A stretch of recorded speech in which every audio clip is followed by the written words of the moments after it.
with any other franchise. But Teresa's saying that she once went to a psychic and the psychic told her that she would date a really smart guy who works on Wall Street in a suit.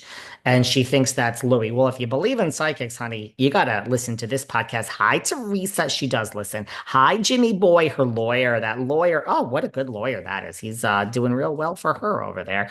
So they listen. So what do you think about what the psychics say about you here, honey? But anyway, she's making it very clear. And she's saying, do you know what a smart businessman Louis is? This is a new interview, guys. This is new. This is new. This is recent. So you could argue the podcast was done on March 1st and this news broke on March. It all was happening at the same time. Knowing what she knows, she's saying that Louis is a very smart businessman. And she always said growing up, anybody that takes their company public is really, really smart.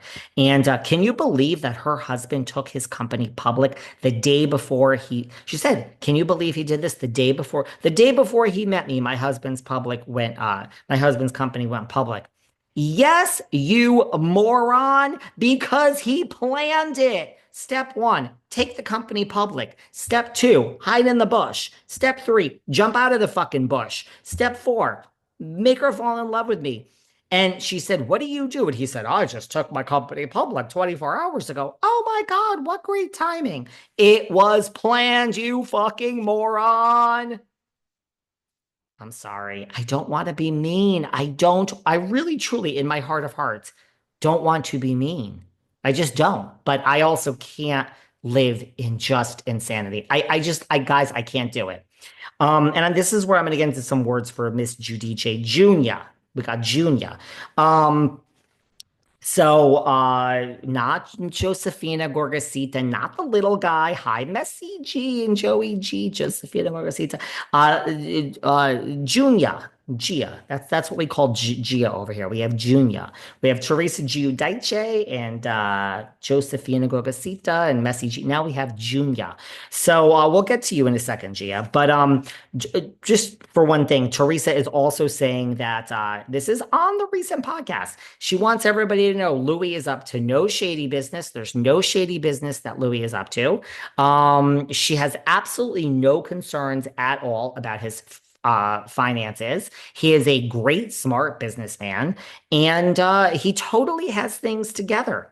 So don't worry about him at all. There's no shady business going on with Louis. He's got it completely together. Again, I'm in the fucking twilight zone here, everybody. Just letting you know. She also wants to let us know that Louis's bad rap is not your fault. It's your fault. It's my fault. It's all of our faults. The media is doing this to her because she's Teresa from a show that used to exist. She also blames the Sarge, my good friend Marge, the Sarge. I mean, Margaret can't stand me. If I got hit by a car, she'd probably come to my funeral. But you can't blame Margaret for this one, Teresa. You can't blame the little guy. Hi, Josefina Gorgasita. Hi, Messi G. You can't blame them, girl. This one, sorry to tell you, this one is on you. So let me wrap up here by saying, here's where I want to end, because this is going to turn into a whole episode here. Gia has spoken out, Miss Giudice Junior. She has spoken out on her podcast, which, yes, I'm coming for a 24-year-old adult who has a podcast and is in the public eye. She says that, and I mean, do I care? If you don't like it, turn the channel, okay? Love you all, but I mean, come on now. Teresa and Louis Reales Gia is saying she wants everybody to know one thing, that everything is under control. We have had lots of positive moments this week and some negative moments. I'm sure you've all seen the news, Gia began. My mom has been the sole provider for me and my sisters since the minute my father left for prison. She has been working her ass off to make sure that my sisters and I live a stable life and that my family is financially stable. Like, I can't stress enough how much my mom has worked. Everything will be resolved. Two things get to be true. I absolutely agree with Gia Giudice that her mother has worked her ass off since her father went to prison. That is why people are so disgusted. I can't tell you how many tree huggers are in my DM saying, I'm a tree hugger. I bow down to the queen, Teresa, and I'm over it. I'm over her. Not over you, David. Love you.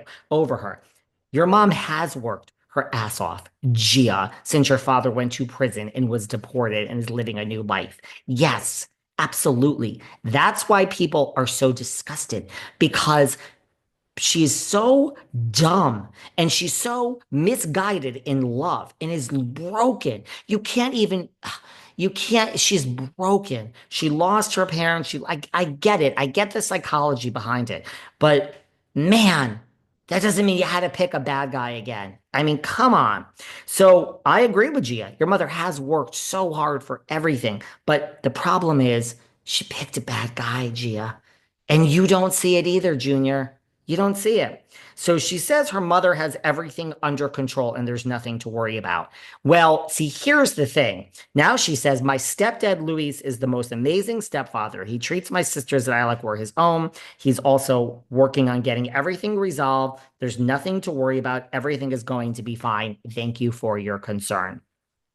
She also goes on to slam Bethenny Frankel and say, I hope that $1,000 check on TikTok was fine. And you're a mother with a daughter. Yes, Bethenny is a mother with a daughter.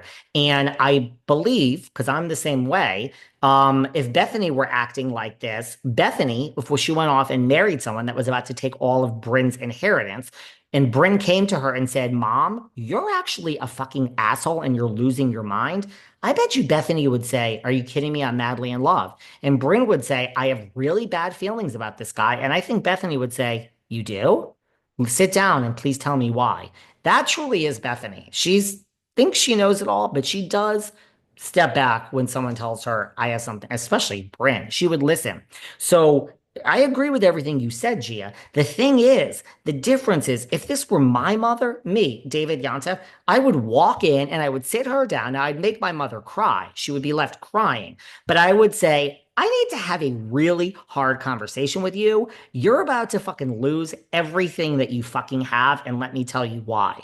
And no one else in the family is telling you this, but I'm going to tell you this. So when Gia makes the statement about everything is under control, Gia, $3 million are owed to the IRS. Now, again, the 1.25, when you don't pay a loan, where I come from, I mean, all I hear is fishes, sea, East River, and kneecaps. That's what I know. That's what I know from my world when you don't pay a loan.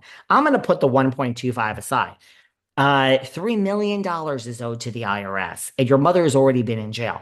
Gia Giudice, everything is not under control. Your mother is working like a dog and is making a lot of money. Absolutely. But unless you tell me she plans to make $5 million this year to cover the 4.25 million, everything is not under control. It is not. And I apologize to all of you for not getting to Kenya more. I'm sorry, but these things keep popping up.